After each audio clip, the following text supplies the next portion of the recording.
Hello, everyone. We're having Chase Gillis today. Hello, Chase. Great to see you. Hello, Andre. I'm so stoked to be here for the second time, and hello, everyone else in the group. Let's get this started. So, last year we met, and again, we had a great conversation, and I personally learn all the time something new from you and discover something new. So I hope we'll do something today as well. And you've made quite a journey since we met last time, so we'll talk about this. And I ask everyone, like, the first thing that comes to their mind, something, again, interesting, valuable, helpful. And what came to your mind this time was how to grow from bad speech days, which sounds to me like an amazing topic, just wow topic, because most of the time that's what we want to avoid. And I often hear from people who stutter, they say, oh, I have my bad days, I have my good days. And it's implied that we want to have good days, and it's not quite exactly, we don't quite understand exactly what it means, but we all know that we have good days, we have bad days. Yeah. And again, it's always implied that no worries, we'll have good days. But again, it feels that we don't want to have bad days, right? For all people, Star seems like that's an obvious. So how can we grow from bad speech days, and why is this a topic that comes to your mind? Awesome. So this is a topic that comes to my mind because of all the times it's so frustrating when you feel like you're doing good for a while, and then all of a sudden you hit a bad speech day. And what that can do for you is it can actually, if you have the wrong mindset during a bad speech day, you can actually go into a relapse. If there's such thing as a relapse, that would be what started a bad speech day, the point where you break again. And I broke so many times on a bad speech day that caused me to go severe stuttering for months and months and months. And I want to cut that short for a lot of people because I still have bad speech days now. And if I didn't learn the things I learned to grow from a bad speech day, each time I hit a bad speech day, I would relapse for weeks or months or years. And I am fully confident now, 100% certainty, I'm never going to relapse again. And by a relapse, I mean like I'm still going to stutter, but I'm not going to be in that stuttering mindset where you're completely avoiding everything, where you're completely fearing everything, where you want to be isolated and you want to hide away from everyone because your speech is so bad. But the only reason why I'm so confident in that is because of what I know about bad speech days. And so how you grow from bad speech days and how to have the right mindset in order to not fall back into a rhythm of hiding and stuttering a lot more is to actually clearly see why you are stuttering. And why we are stuttering, my philosophy, which I believe is true because my philosophy is your stutter is an indicator. That's all it is. It is not biased. It's not trying to hurt you. It's not a negative thing. Your stutter is just an indicator. It's an indicator of how you feel in this present moment. It's an indicator of how you feel about your environment. It's an environment of it's a indicator of what emotions you're holding inside. It's an indicator of how you're perceiving the other person. And each time you stutter, that just is an indication that something is off, taking you away from presence. When we are fully present and when we're fully authentic, we are ourselves, and if we are 99% fluent. But if we do stutter, it's not going to affect us, because we're so present and we're not filled with those negative thoughts that cause more and more stuttering. So the first thing is to understand that your stutter is an indicator. That's all it is. It's not trying to hurt you. It's actually trying to help you. It's showing you, hey, you're seeking validation right now. Hey, you're trying to get approval right now. Hey, your self-image is really messed up in your brain. Your self-esteem is messed up. It's showing you how you feel. And if you are on a bad speech day, which I still have at times, to change the mindset from like, how do I avoid this? Like, this is it. This is how you grow from bad speech day. From how do I avoid this to how can I learn from this?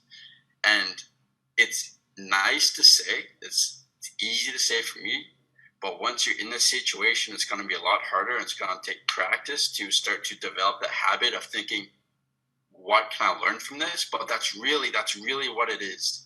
When you're in that stuttering moment, if you start to build the strength within you to pull your awareness out and look at you and say, what am I doing here that's causing me to stutter right now?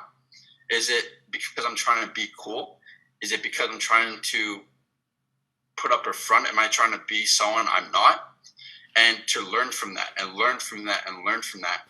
And then you can journal it. You can write it down. I recommend journaling every single night. You journal why you were stuttering so much. And then you start working on those ways. And you start building that momentum of self-development. You start self-developing yourself again in those areas that you're seeking validation. So you got to get more self-worth in you. You got to have more self-love in you, so you're not looking outside for any kind of external validation. You start building that and building that again. And then with that momentum you build, you gain, your speech and your authenticity levels will just start to rise and rise and rise. And that's how you get out of a bad speech day. And that is how you grow from bad speech days. And there's one more thing I want to add is, naturally, we do not want to get out of a bad speech day. Naturally, we are inclined to stay in a hiding state. Because say we're talking about a 28-year-old who's been stuttering for 28 years of his life. Now he wants to actually start to overcome it. The most consistent feelings inside him, if he's been stuttering for so long, say is anxiety, is doubt, is shame, is like that kind of discomforting emotions. And even though you don't want to feel it, even though you want to resist all these emotions, there's comfortability in patterns. And naturally, we built that pattern over and over and over again. We do not want to feel those emotions. We do not want to feel anxious, but we are comfortable in that state because we've been feeling it for so long. And those emotions of expressiveness are uncomfortable to us right now because we haven't been living in an expressive state. So even though we have to be expressive in order to overcome our stutter and get out of a bad speech day, it's unnatural and we're not going to want to, and we have to use pure discipline in order to get out of it. Not motivation, but pure discipline in order to get out of a bad speech day, in order to grow from bad speech day, in order to overcome your stutter. Wow. That's the whole, concept of yours and many ideas here I want to touch upon. And thanks for joining, for people saying hi, friends. Hello, great to see you. Please ask questions because what Chase is saying always challenges our usual way of thinking, and many things are counterintuitive. Again, I agree with everything. Yet again, it's counterintuitive, and the way we think, the language, the concepts, sometimes don't quite match with what you're saying. So we want to go a bit deeper to really understand how it works and what you mean. So what you're saying, what I hear from you is that it's very important, like the state you're in, whether you're expressive, whether you feel that anxiety in yourself, you're not present. And I think all of us agree that a big part of stuttering, maybe the biggest part that we really feel and that we want to change, is not the very speech impediment, but that anxiety and tension and like negativity that we still bring, even though we can try to be positive about it, like it's okay, but still there is something wrong with like this thing. I'm trying to say it and I cannot say it the way I want. So it brings us always to that like negativity state and tension state and anxiety state. So what I hear and what you're saying is that the state is important, not only like the physical part, because usually people start thinking in the concept of neurology, brain, something's wrong with me, like it's just I just have it. What can I do with that? If I have it, what can I do with that?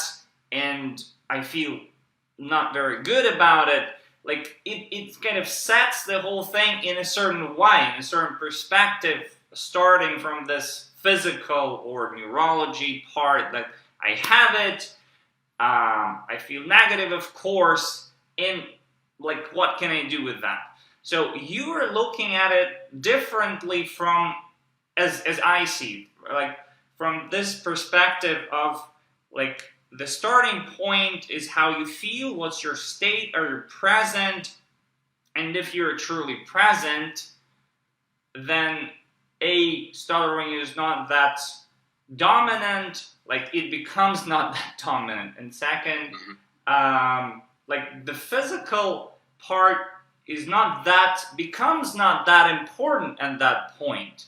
Even if you have a speech impediment, you don't feel that negative. It like the tension doesn't grow that much. Again, that's how I see it. Maybe that's not the way you see it. No, yeah, that's so awesome. You ended it with the word tension, because I like clicked something in me that I love sharing about, and that's like if you view your stutter as an indicator as it is, bare minimum, your stutter is a neutral thing. It is not negative. It is bare minimum neutral. If you take that negativity away from trying to avoid that stutter, and every time you stutter, getting those negative emotions because it's such a negative thing and because it makes you look stupid, it makes you look dumb and all this stuff, if you pull that away and you strictly go to learning, let's just hold that in a little thought there. If we can view that stutter as a neutral thing while we're talking, what causes more and more stuttering is when you have more and more tension inside of you. And that tension is repressed emotions and repressed thoughts and repressed actions holding back. It's holding back your true self, holding back your authenticity. It's not being authentic. So when we stutter and we get those negative emotions that we're repressing, whatever we repress, how does it go? Whatever we repress always comes back stronger. And it stays inside of us. Since we say we don't want to feel these emotions that stuttering brings, we hold them inside of us because we're trying to avoid them, causing more tension. Each emotion that you try to avoid, each emotion you try to repress, that you try to push away, to say, this isn't me, I'm not this person, it gets held inside of you. And each time you stutter, it just builds and builds and builds, causing more and more and more stuttering, causing more tension to be inside of you, causing you to block more and more, causing you to hold back your words more and more, causing you to change the words you want to say more and more and more, causing you to be more inauthentic. But this thought over here, if we view our stutter as the indicator that it is, it's not negative. And those emotions it brings are not negative. They're just emotions. They're just energy. Emotions are just energy. That's all they are. When you feel that, instead of when you stutter and you get that negative emotion, but instead you stutter and you look for why you're stuttering, you look for that indication, you will not get filled. It takes a long time to get a lot of awareness to get to this point, but I'm here. A lot of people that I've talked to have been here, where you won't get filled with those negative emotions. You won't view them as a negative emotion. You won't try to resist them. And because you don't resist them, you won't get filled with that tension inside of you, so it won't cause more stuttering. That's how I'm able to stutter one time and not perpetuate more and more stuttering. But if I was 3 years ago in my life, I would stutter one time and I'd get filled with all these negative emotions, all this tension, and that would perpetuate more and more stuttering. And that's the whole thing about tension I want to talk about too, and it's really, really important. So what I see in what you say is that, again, you're starting from a different point than most people do, and that's a big shift in the perspective. Usually, and probably the speech language pathology in our natural way of thinking is that I stutter, it causes the anxiety, the tension, the negative feelings. So we want to remove that source, the stutter, and we start working with the speech impediments, trying to implement the techniques, trying to, different things to feel more in control. More in control. That's the usual kind of concept and idea what we are going to do. And when we feel more in control, then we feel no anxiety, no tension, no bad thing about the stutter. We want to eliminate the stutter. And what you're saying is that we start with anxiety, with the negative feelings. How, again, I hear it. You correct me. But it's like when you're sitting in the presentation, you're waiting for your turn for the presentation, and you'll stutter, and you're all a lot of anxiety. In another situation, you meet a friend and you say, hey, hello, great to see you. There is zero anxiety. So, in the way you feel at that moment,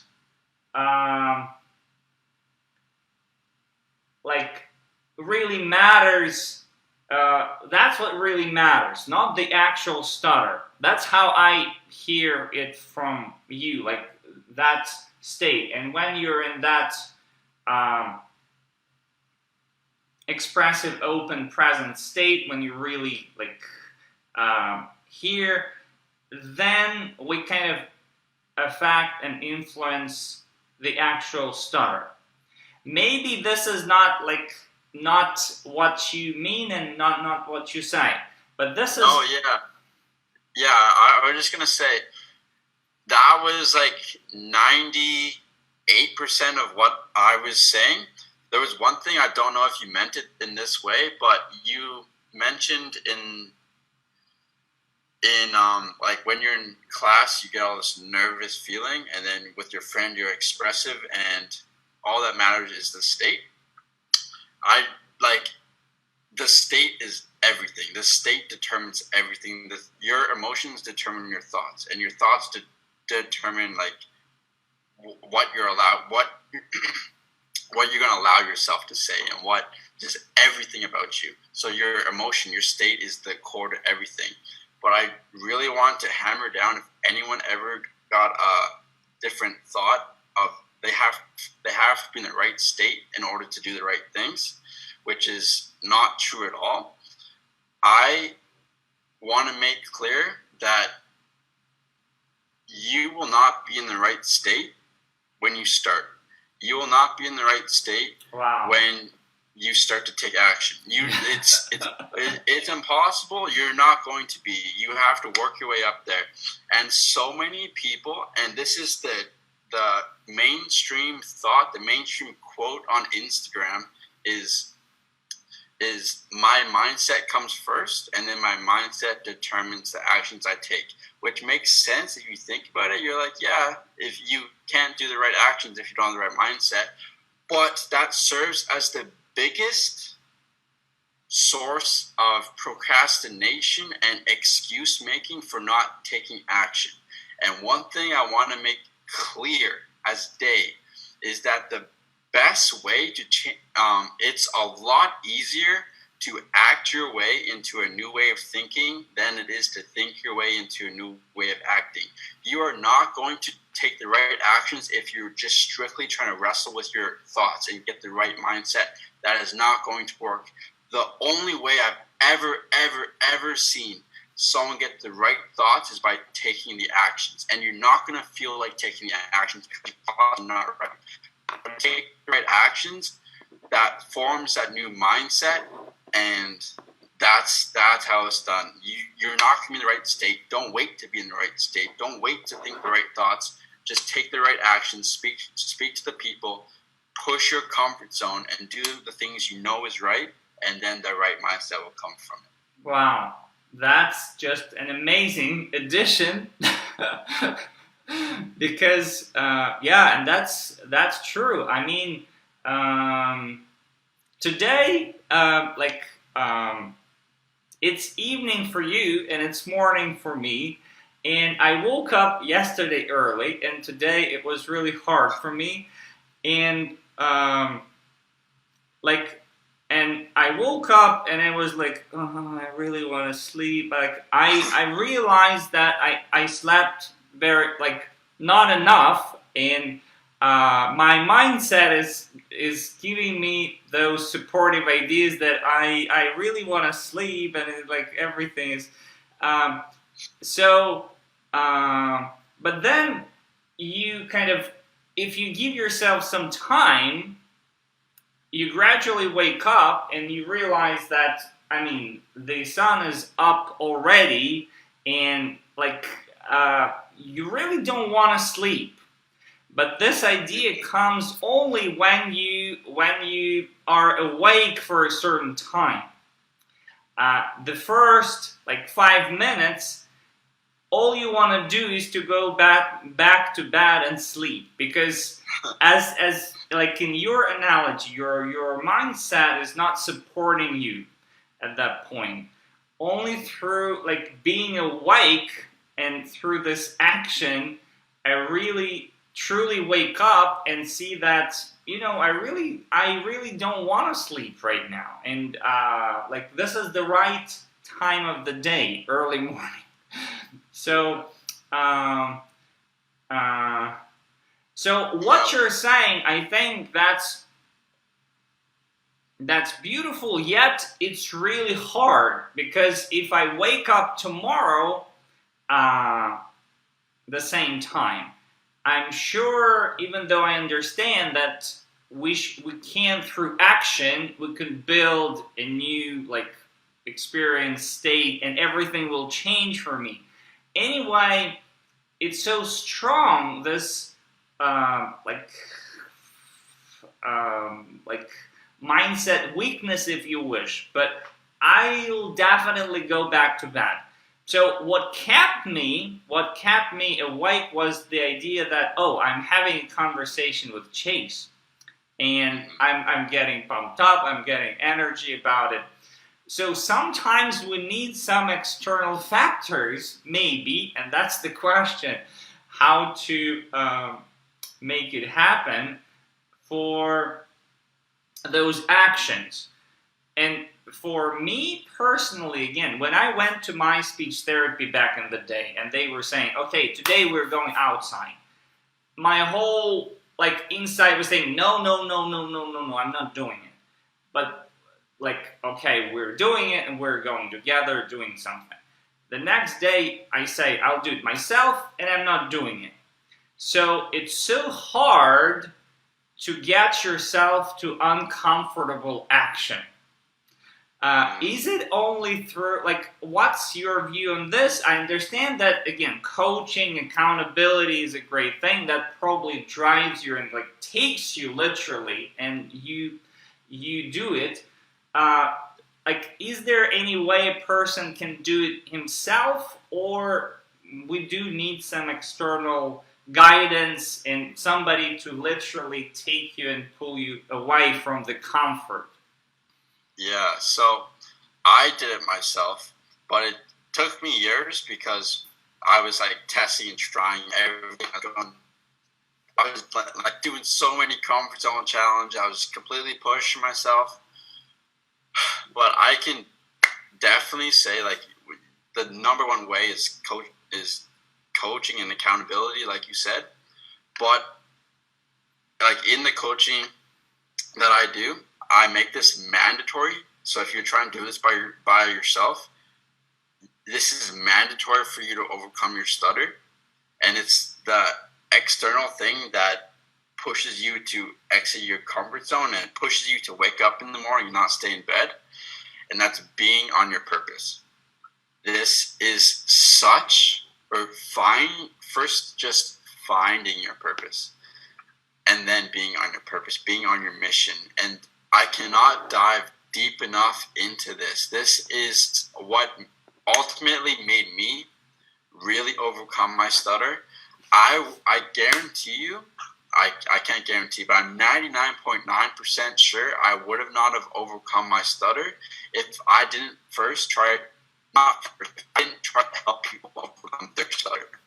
So what happened with me is I got a month or two of good speech. I didn't know why, but I just started making videos, and I made a 20-minute video and trying to help someone overcome their stutter, but I completely deleted it.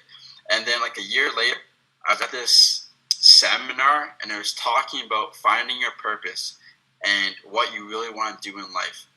And they got us to fill out this worksheet to find our purpose. And my purpose in life was to help people overcome their stutter, because I grew so much just through doing comfort zone challenges, but I didn't yet overcome my stutter. But anyway, I was this is my purpose.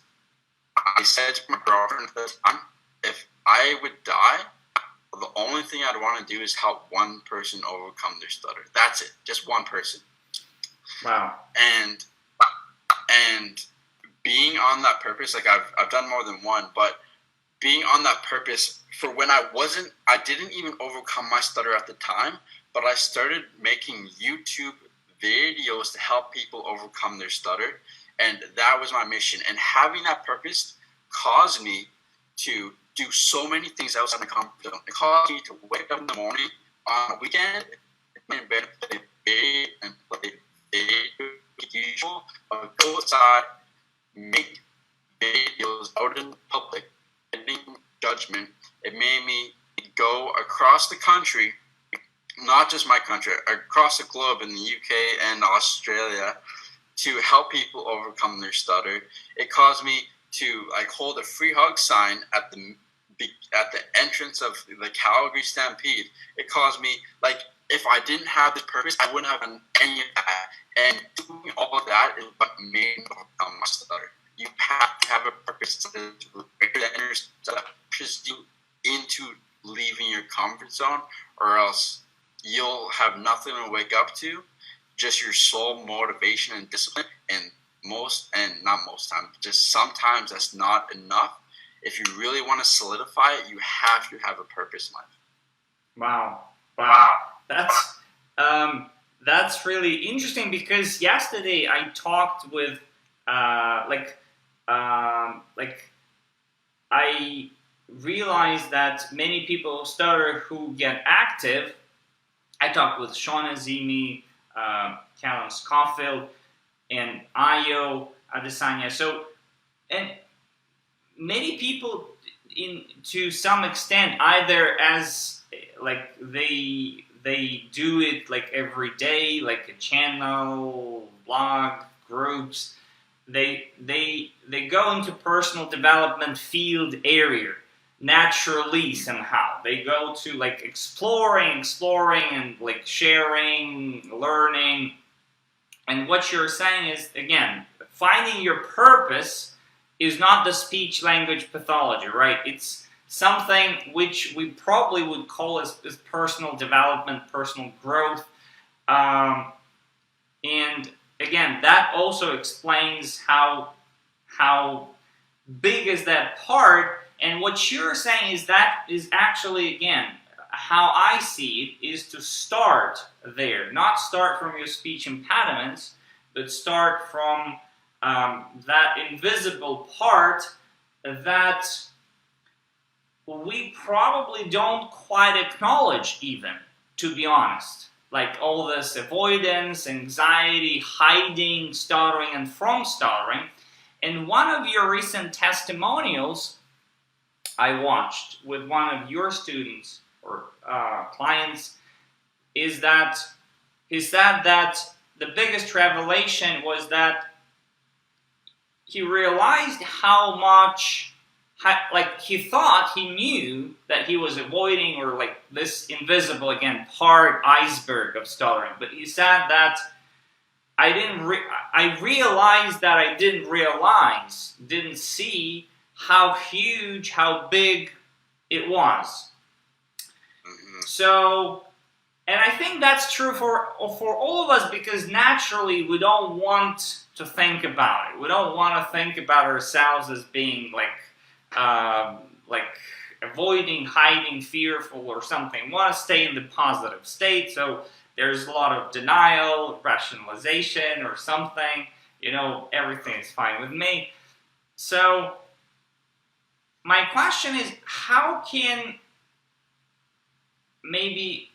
is there any way to really, and do you think we need it actually, because this is my view, maybe you don't agree, how can we see in ourselves a little bit better and acknowledge that invisible part? How we can make it more visible to ourselves, really? And do we need it actually? Because again, I think it's getting us uncomfortable when we see how much avoidance and hiding is there. It makes us uncomfortable. Do we actually need it? And how do you do it, or do you recommend doing it? Yeah, so you're talking about like becoming aware of your holding back. Yeah. Do we need it, and how can we do it? Okay. To be more aware. Yeah, so how I get people to do it, and how I did it myself, and how I'm still doing it, because we're not always 100% authentic. We still hold time. Yeah. We're human, and what makes it very clear to me is going into new environments. New environments always cause me to go inward with my reflection. If I'm going to a party, or if I'm going to meet some new people I haven't met before, it takes me out of that comfortability bubble of my friends I have right now, or like my family. New environment, it causes me to think new thoughts, it causes me to feel new feelings, and it causes me to actually have more vivid and vibrant thoughts that I can actually see clearly. That, and also doing comfort zone challenges exposes you to all of your doubts, exposes you to all of your things that hold you back. So with my clients, I get them to do 10 weeks of comfort zone challenges. Like, you have to do it. And for me, that is the best way for me to grow as well, because I cannot feel good inside if I'm not pushing my comfort zone with the people that I'm also helping. So when I'm going up to grocery stores, just a few weeks ago, I had the intention, I was reading this book.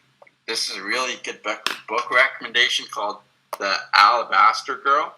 And it's just really about, like, seeing the real, like, beauty in women, not it's nothing about stuttering,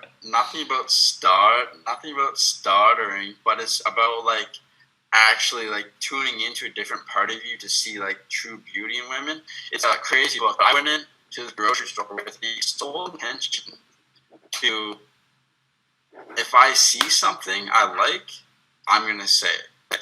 And the first moment I walked into this store, this girl that worked there was someone in front of me that walked in, and she smiled at him, and her smile, like, completely lit up her face.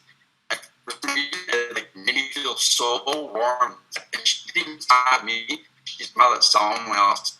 And immediately I was like, I have to tell her that, because I came in with this intention. But like everyone else, you still get fears. You still get fears no matter how much your comfort zone. The only thing that changes is your relationship with fear.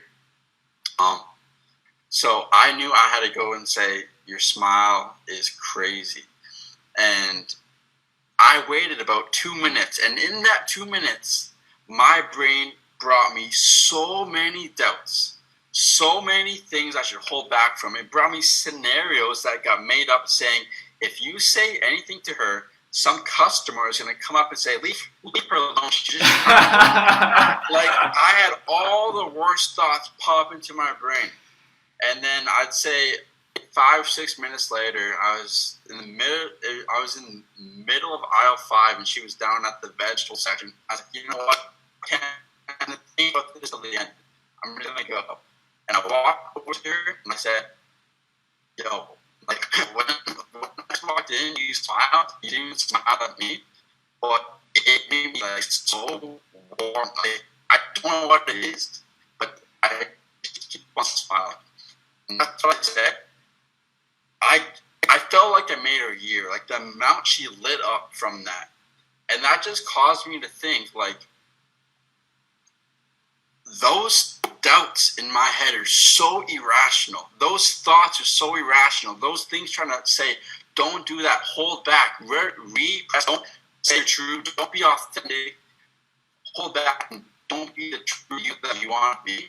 It's so irrational. And I wouldn't have had that realization if I didn't put myself in a spot where I was faced with all those thoughts, and I did it. You have to do it. You have to take action when you feel those thoughts to prove them wrong and to have the same realization. Like, I can tell you all about it. I can tell you how fake they are, but you won't realize, like, truly realize how fake they are until you live through it yourself. Wow. And again, that's again another, like, step, if you wish. When we talk, there is kind of a new perspective. We go there, and there is some limit.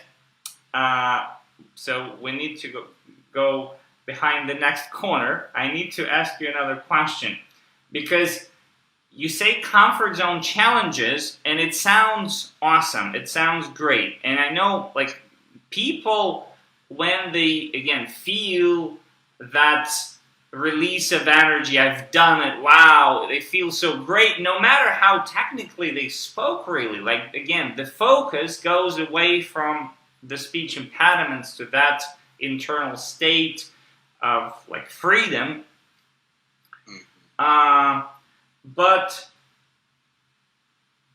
when you say comfort zone challenge, instantly, as Peter Lowe calls it, repression. And he says that repression goes subconsciously. It wants, like, repression, it literally stops me from danger, from something, extreme. So it goes, no. Like, comfort zone challenge, it's extreme. It's something you don't want to go to because it's risky, it's dangerous, it's uncomfortable, it's painful. So this repression, subconsciously, without thinking, it pulls me back, says, no. And then, as again Peter Lowe says in this psychology thing, there is denial, rationalization. A simple question: why would I do it? Why would I hold this hug me sign? Why? There's no point, right? So why would I do it? Of course I don't need it. That's it.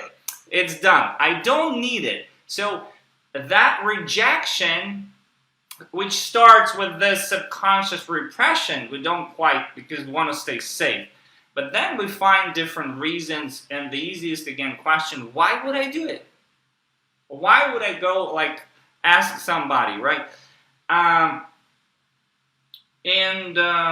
Once we have this rationalization, I don't need to do it, right? I don't, like, this is stupid. And we don't do it. The whole mechanism of not doing it. But probably if we go really, really deep, what we're afraid of, probably, and that's the question. You share your thoughts, but I think there is deep inside, we are afraid of, like, deep somewhere, some rejection. That the girl would say, what? Like, what you're talking about? And you feel like, oh, I thought, like, to do, and, like, you got, like, something, and again, it goes maybe back deep when we were kids, and our parents were telling us, you're wrong, don't do it, like, what did you do? So, this rejection, we so much want to be liked, like, loved and liked, and to get that smile, as you say. But what if she said, like, huh? Like, and you feel like, oh boy, this is a rejection in there. In comfort challenges, let's be honest, sometimes we face the rejection. Maybe 1 time out of 10, maybe, but that rejection, if we focus on it, I mean, it's so easy to spoil the whole thing. Like, if we remember or refocus or repick the rejection rather than the positive thing, like when you're asking strangers something, and maybe the first stranger said, no, I don't have the time. The second stranger, like, passed you by. Maybe the third stranger actually talked to you and you feel like, wow, it's so great, but it took you to go through that rejection first.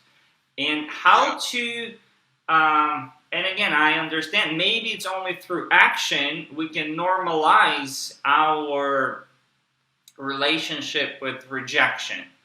But, sorry, I talked a lot, but my question is probably how to make ourselves really do those comfort challenges, because they are awesome, we realize, but then the whole mechanism of rationalization, repression goes, and we don't do it because why would I do it? Yeah, it's definitely something that I'd say 97.8% of people can't do. It's like, it takes the really, like, you have to hit rock bottom in order to be like, okay, I'm willing to do whatever it takes, and then from there, you will have like an instant motivation to do it. But like you were saying, the biggest fear is like the judgment and the rejection. And if you get rejected from a comfort zone challenge, then at the end, you're going to be like, oh, this comfort zone challenge wasn't good. But from this point of view, from my point of view, from doing probably over, 200 comfort zone challenges, is actually like 300, is the more rejection, the better. The more rejection, the better. The more judgment, the better. The more judgment you get, the more you will grow. I've done this analogy before. It's like lifting weights. How do I say this again? It's like if the judgment you feel when you talk to your friend is like a 5-pound dumbbell out of 100 pounds, say 5 pounds of judgment you get. And the more judgment you get, say you talk to a stranger, say that's 20 pounds. That's a lot heavier lifting, and that's going to cause more stuttering because of more judgment. But if you consistently lift 20 pounds over and over and over again, and then you go back down to 5 pounds, those 5 pounds are going to feel like 1 pound. So comfort zone challenges is the way to lift 60, 70, 80, 90, 100 pound dumbbells with your mind, just through your mental, by going and pushing your comfort zone so that you can later get used to lifting 90 pounds like it's 10 pounds. Like your whole, like you will get a heightened sense of anxiety. You will get a heightened sense of worry, of doubt, of all this stuff, way more than if you were just to talk to your friend, but you still stutter with your friend or your family. But because it got so heightened and you get all this desensitization to it, then you can later go back down and have you feel no judgment because you no longer care. If you can do that in front of, if you can go do 10 push-ups in front of 50 people, you can go talk to your friend, and the judgment will not be on the same playing field anymore. You'll be so desensitized to it. But say you get rejected, what I would say to you, if say you're my client and you got rejected and you're down and we're on a call right now, what I would say to you and what I would have said to you beforehand was to judge yourself based on your actions, not the outcomes. We are not ever in control of the outcomes. All we are in control of is our actions. And if we are going to judge ourselves based on the outcomes, we're going to be fighting an uphill battle all the way. It doesn't make any sense. We cannot snap our fingers and be the best person ever to get the best outcome. All we can do is go as we are right now, and the outcome will come from that. But we are not in control of the outcome. All we are in control of is putting yourself in those situations. And if they reject us, then even better, because that's going to cause more negative things for you to be able to desensitize yourself to. But always, always, always judge yourself on the actions and outcomes. That has gotten me so far in life. That has gotten me to do so many comfort zone challenges that I knew I was going to get rejected on because I was not in the right state, but I knew I didn't have to rely on my state. If I took the actions, I would turn into the right state because my emotions would change my thoughts. I would go and say, you know what, the outcome is regardless. The outcome is irrelevant right now. All I'm in control of, all I'm ever in control of is my own actions, and I'm going to put myself in the best spot right now. And from that, I got rejected many, many times. But it does not hurt when I remember I was not in control of that. I was in control of showing my best self as I am right now. And if it does not meet her standards or their standards, that is not my fault. I put myself out there. That's all I'm in control of. Wow. Yeah. And just to also digest that a little bit. So what I see is that in your case, in our case, when you approach a girl, the outcome, like what we really like maybe again think in terms of judgment is in any interaction, we kind of still seek positive vibes and people liking us, like, and the interaction going positively, like, but we cannot predict the outcome because maybe you don't resonate with the other person and he's maybe busy. He'll say, no, I don't want to talk to you, or I'm busy, or maybe they feel bad and they say something bad, like, what are you talking about? So we cannot control the outcome, the result, but we can control the action, as you say. And the action is, I feel like I want to do it. Like in your case, you came up to that girl because you felt like that was your urge, like that was natural to you to do it. You wanted to do it and you didn't hold it back by rationalization saying, why would I do it? That's stupid. You wanted to do it and you did it. And that feels great. So the action really matters. And what we like, so again, this whole experience with rejection, I think to me it sounds like when we focus on our true feeling, what we want to do, and we do it actually, rather than on the outcome, which we cannot predict, like how people react. Maybe they won't be happy 100% with our action actually. But if you feel like doing it and you did it, and that's again a great way probably to deal with rejection when you're focusing on your action and doing what you really like want to do. Yeah, 100%. And that recalled the story in my mind that I only told my dad, and I haven't told anyone else this story. And this story was I was probably 16 or something. And I started actually 17. I started actually pushing my comfort zone more. I was in line at a grocery store, and the cashier, she was cute, and I wanted to like ask for a number or something, and I didn't. And I walked back to my car, and I was like trying to amp myself up in the car. Yeah, this is happening all the time, I think, for us. Yeah. Yeah. And I went back, and I got a pack of gum or something, and I went back in the line, and I took the receipt that she gave me in my first purchase, and I got her bunch like, oh, and I was like, yeah, you just forgot something. I showed her the receipt. She said, what did I forget? I was like, your number. And she was like, look at it. She's like, my number. And she said, oh, my number. And she's like, oh, sorry, I have a boyfriend. I was like, all right. And I left, and I was like, fuck. I was like, yes.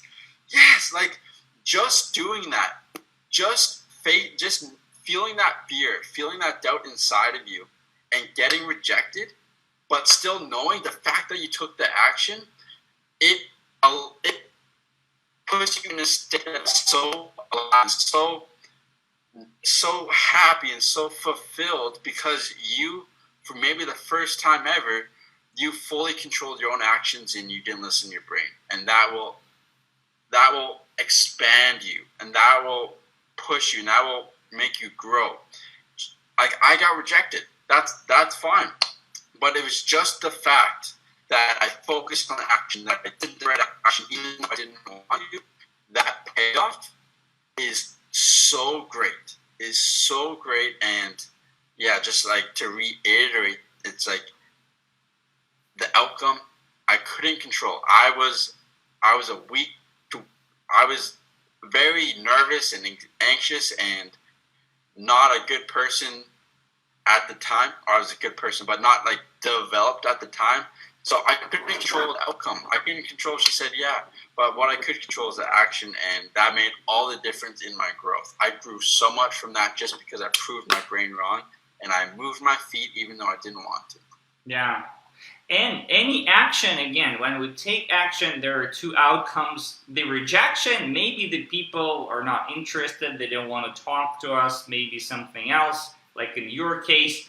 But I mean, and the second outcome is actually the connection. People say yes, of course, or they do what want to do, like we have the connection, and both outcomes actually are great because we weed out what we like. For example, you go for a job interview. You don't want the wrong company to pick you up. So if they say no, that means that you're not a good fit. And that's great that they say no, because you want to wait for somebody who picks you up, that's the right fit. And that's the right connection. So you want to take action until you get there, and those no's are good because you don't need this company if you don't have the connection. You're not the right fit, because sometimes, yes, you're not the right fit. They're not right for you, you're not right for them, and that's okay. And the same with people, with any action, probably, right? So in your case, that girl had a boyfriend. That's okay, because that's absolutely okay. So sooner or later, the action gets you to the right connection, to the right outcome. Only through action we can get there, probably. Yeah. I was gonna say something with that. What was I gonna say? What were you just saying 30 seconds ago? Oh, I was just talking about the action. Sometimes that rejection, again, not sometimes, it's always for the rejection, the no is something it's a good thing, because it weeds out things that we don't need in our life. That's also okay. Yeah, I was gonna add on to that. Thank you for saying that. Is I believe the reason why people with stutters are so in pain a lot of the time is because they cannot get a connection. And the reason why they cannot get a connection is because they're not being authentic. And the reason they're not being authentic is because they're holding back in every situation. They're holding back their vulnerability, their stutter, trying to avoid words, they're trying to not stutter. But in reality, if they're vulnerable, they said they have a stutter, and they were open, that form of connection would be there. They're holding back their emotions. They're holding back how they feel. They're holding back what they say. They're holding back what they do. And all that is going to put a front on you.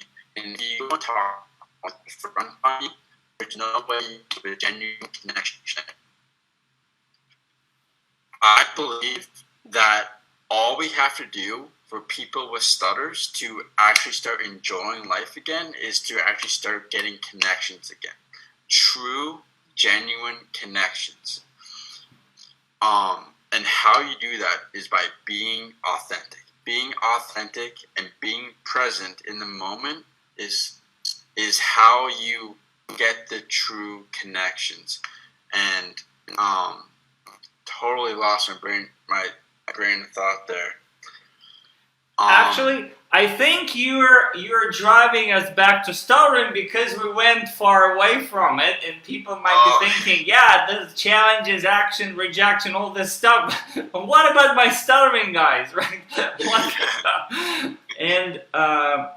And what you're saying, again, I think there are two big perspectives, and people sometimes mix that, I think. So people oftentimes start thinking in terms of the causes of stuttering. Is it neurology, or is it repressed emotions, or is it holding back? And we start arguing about those things, which, to be honest, maybe not that much. Stuttering is a certain very automated thing we're doing over and over and over again. It's not something we think, okay, now I'm going to hold back or something. So it's so automated, both physically and emotionally, that there's not much point in that. That's again my view, in those discussions about the causes, like maybe we can remove some cause and everything disappears. Nothing disappears. Like it's already an existence, right? It's a very firm substance and entity we need to deal with. So I think when we talk about holding back or neurology, whatever, we anyway need to shift to the point of what we're doing with it now. And again, there are two big approaches: either to address and start being more in control with the speech techniques, addressing speech impediments, again, or addressing how we really feel, that big invisible part. And that's what we're talking about, right? Addressing that part, which again, eventually what we really want to change is how we feel. Because if you get stuck on some word but you feel fine about it, really you don't really feel consumed by it, you don't feel negative emotions, they don't matter. Again, and that's we always keep saying in our communities that regular people also like have those glitches, speech impediment, but they don't get mad about those speech impediments, right? So that's what we want to have. When we don't get mad about them, we don't get panic, we just keep connecting, keep being authentic, as you say. So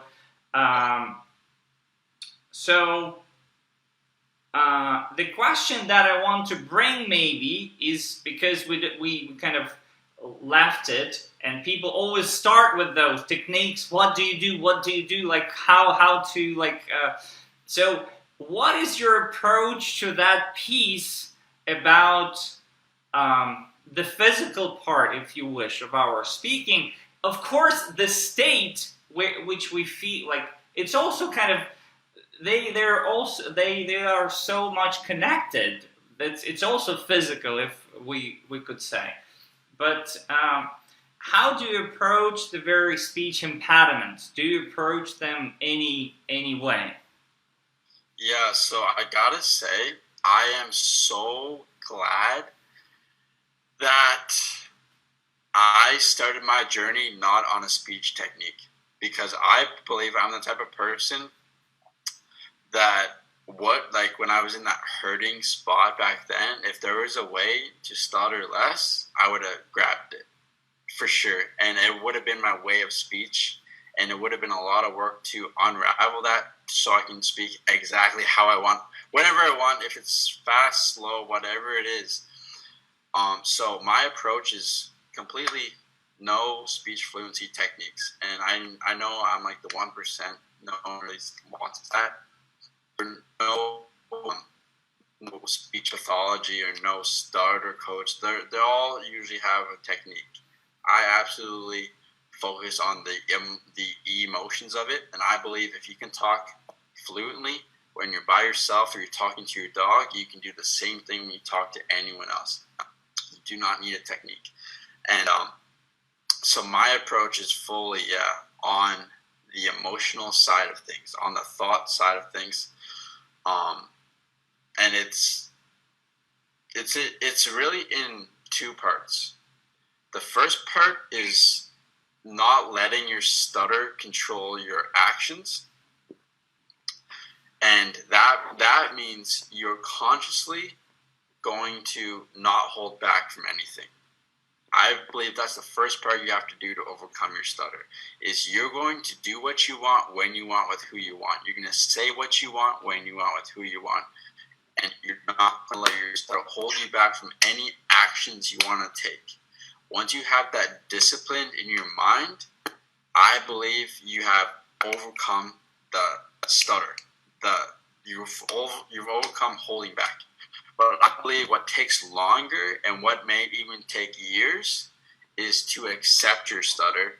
And I believe that comes afterwards of the not letting it control your actions. So the first is you don't let it control your actions, and then the second part is you don't let it control your emotions. And that is the hardest part, and that's accepting your stutter. Because I was reading a book called The Untethered Soul, and in the book, I love that book so much. In the book, it says the ultimate definition of acceptance is to act as if you've chosen to have it. That is the ultimate definition of acceptance. And I know so many people with stutters say they've accepted their stutter, and if they were to have a choice in their life to not stutter or to stutter, they'd say not stutter. But if you have totally stutter, you would have the same thought, you would feel the same way about your stutter as if you've chosen to have it. And if you have chosen to have it, it would arise those negative emotions. That's why not letting your stutter control your emotions is the hardest part. And the way I teach people and the way I did it, it's still, if I'm on a very, very bad day and I'm in a high stress situation and I block, like, negative emotions are still going to arise. But for like 99% of the time, I'm 100% good with, like, it doesn't hold any negative emotions with the stutter. And how I believe you do that is by learning how to let go of emotions. And learning to let go, I'm sure Peter can say this way better than I can, but it's when you start to view the emotions inside of you as just purely energy. It's very spiritual, but you are the observer of your body. You are not the judger. You're not going to cast any judgment of if this is a good feeling or a bad feeling. You're just the quiet observer during conversation. And when those negative emotions hit you, you're going to observe it. You're not going to judge it, because what you repress always comes back. I keep forgetting the saying for it. What you repress always comes back. So if we don't repress these emotions inside of us, but we just observe them as strictly energy, just neutral energy inside of us, we're not going to repress those emotions that cause the stuttering, that also the stuttering brings out of us. The anxiety, the doubt, the shame. If we do not judge these things as negative when they're being held inside of us, we actually are able to let it run its course inside of us. And when we get released of these emotions, we allow ourselves to be authentic, we allow ourselves to be present, and that, when we are released, and just constant work of letting go of the emotions once they arise, over time, that is how you accept your stutter, by taking the label off of them and then viewing them as just energy, releasing them, and not having them stored inside you anymore. And then that completely changes your relationship with the stutter when you do that. Yeah. Again, even though I'm preaching about the physical part, which might seem like a contradiction to what you say, I really don't see any contradiction, because what you're saying about not letting stutter hold back, not letting stutter control our actions, and accepting our stutter, that's again a huge concept of using techniques as the way to hide stutter, or hide from stutter, or prevent. Or again, I'm trying to make it clear that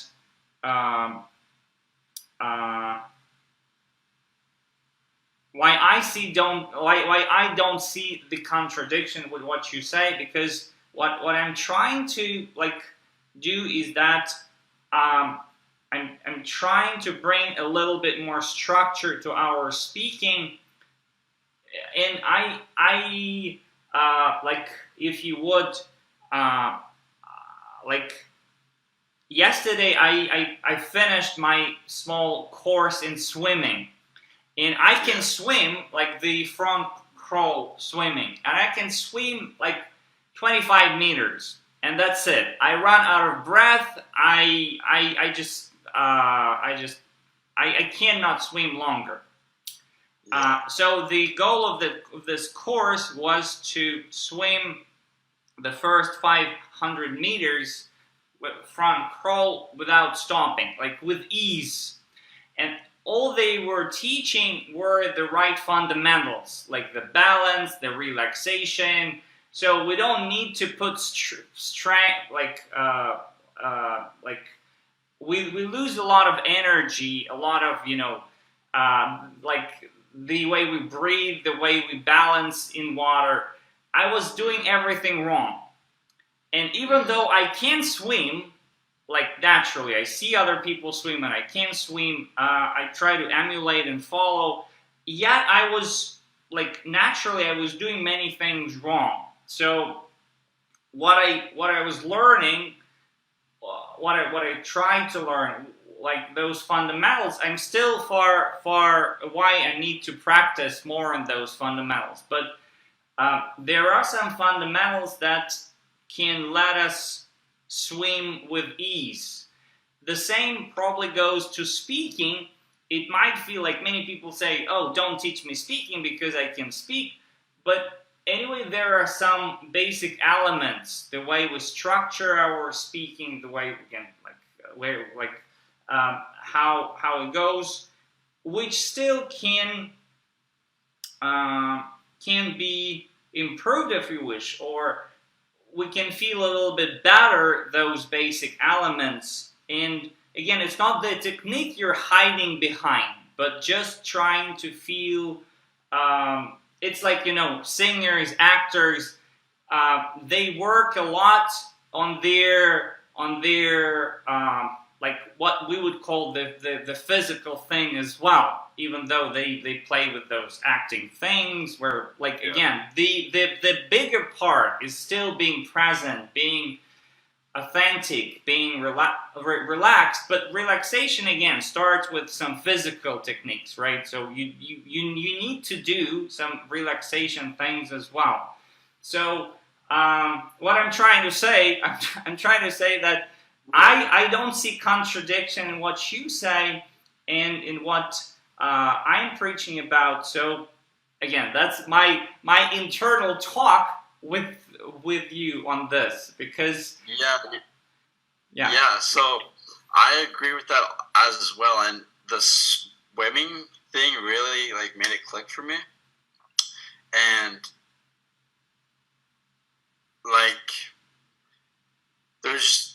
there's one unique thought I have about this that is maybe not in line with your thought, but you said that we believe we already know how to talk, but then there's always fundamentals we have. And I agree with that. But I believe when we are in a present state, when we are authentic in a present state, our breaths are normal. Our breathing is fine. And our expressive-ness is there. Yeah. And how you focus on it is through the physical technique, and how I focus on it, how to get into that state is by the emotional way. So I said this last time, is bow and arch bioenergetics. Like putting yourself in the right state, putting yourself doing that bow and arch energetics, so those emotions get released, so that you feel good, so you feel present, so you feel grounded, and then going and take action. And then if you feel ungrounded or whatever, and you don't have the right mind frame, and you're speaking badly, this is the time for you to be aware of why you're speaking badly, what's causing you to speak badly, reevaluate that, and then go back into it and take more action, because your mindset's not going to be right. And work and work and work until your default setting is authentic setting, is a present setting. And when you're in a present set, like I said at the beginning, when you're in the present setting, I believe your foundations are there. When I'm talking to my dog, my foundations are there. I'm not having shortness of breath. I'm not having whatever it is. When I talk to my dog like the way I talk to other people, with that same comfortability, no matter who they are. I just see them as another human being just like me, and I'm present. That whole foundation, I believe, is still inside me. It's not stressed out. Yeah. And also, I think last time people liked your advice about energetics, and about like some techniques to get ourselves into that more present, more released state, if you would. So again, maybe you can. So again, to me also some like there are some our physical state is very much related with how how we feel, the energy. They are still like one thing, and so coming back to that, so so in terms of the physical again part, what can we maybe people don't maybe haven't seen our previous video. Maybe can you share a little bit those again, maybe things that we could do? 100%. I'm just gonna turn on my light real quick. Sure. Natural light, and I'm just gonna go to the washroom real quick too. I've been holding it for a while.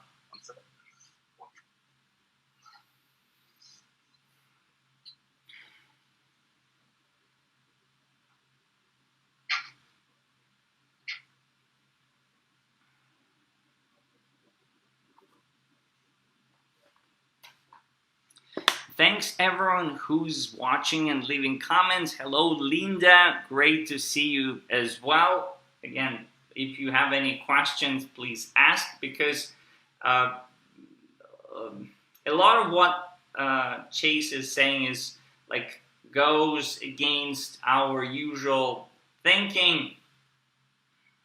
But again, Chase is very honest, and the discussion is very, I think, honest, I would say. So it's great to discover those things together. All right, here we go. So my favorite, like always, I have a few, but the few I keep secretly from my friends too. But my favorite out of them all, so you gotta get the favorite one. The said this before is bioenergies. It is, so it's BOW and ARCH, bow and arch, bioenergetics. Look it up on YouTube. There's so many tutorials.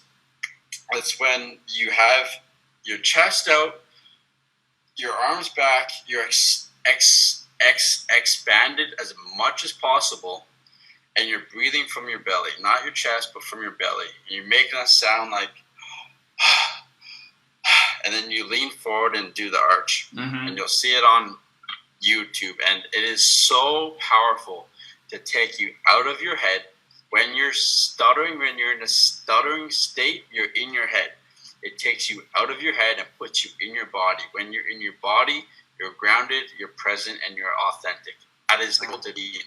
So to start your day, morning routine, start your day, 5 minutes of bow and arch bioenergetics.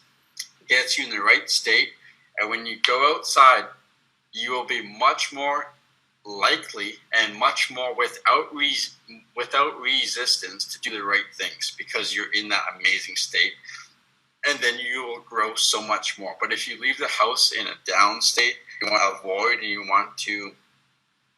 have all this doubt, you're not going to take the right actions, and you're going to have so much more resistance to take the actions.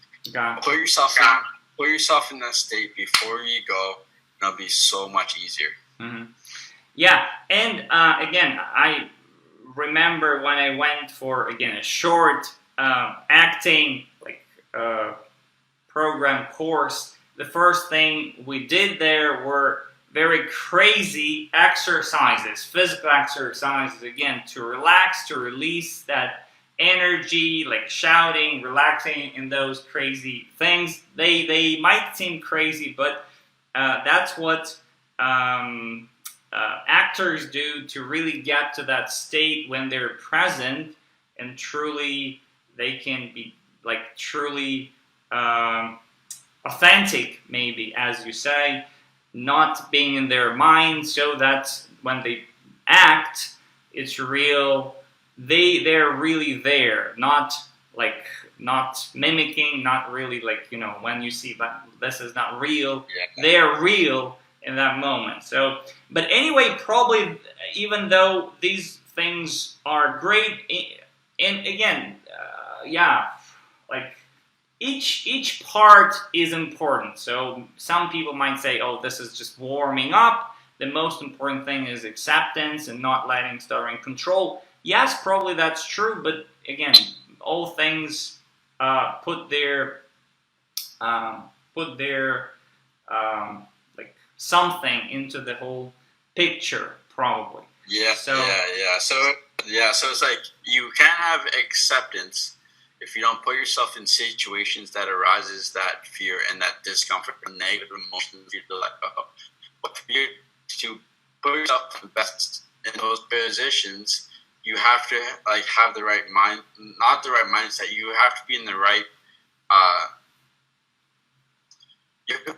what aids in that? I mean, like you said, it's all connected. It's all aiding. If you put yourself in the right state first, and you feel good first before you go out, you're most likely going to want to take action so much more. You're going to be so much more authentic. You're going to grow so much more.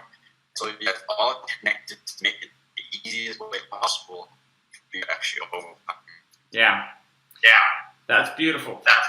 Again, sorry for taking much of your time, Chase, but that's, again, interesting. And again, many things are counterintuitive. Many things are challenging the usual way we think about stuttering and the way we approach stuttering.